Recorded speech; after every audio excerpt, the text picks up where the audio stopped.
Hi, this is Devin Paderewski, Greenway Apiaries Beehive Supplies. I'm here in North Carolina, Hot Springs, North Carolina, for Lady Spirit Mozzarelli's Bee Healing Gathering. Next to me here is Les Cratter.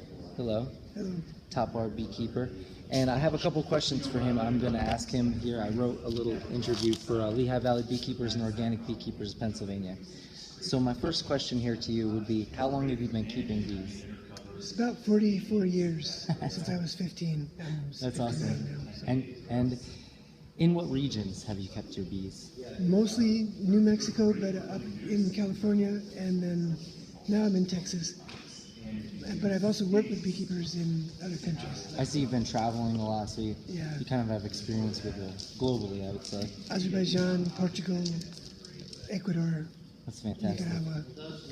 Okay, so my third question here is, do you promote any ideology when it comes to treating versus non-treating? Do you have a certain side of the fence around with that? I feel like I know the answer, but I'd like the people to hear.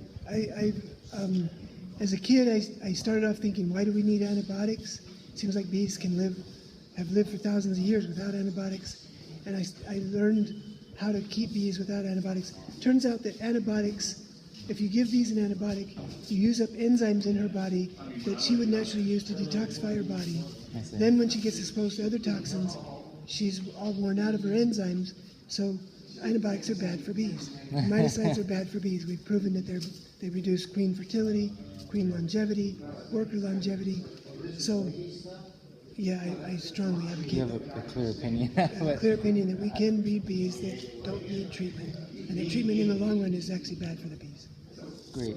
Okay, well, my last quick question is, what advice would you give to newbies, new beekeepers?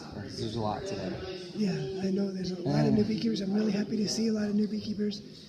Just to keep their eyes and ears wide open and really question toxicity. So if you feel like you got mites, first of all, can you just let it go? Or if you feel like you need to intervene in the least toxic way possible. Maybe use thymol or whatever.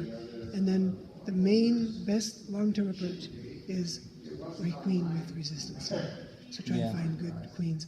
Even if it means letting them raise a new queen and breed with the feral bees. Right. And then you get a daughter.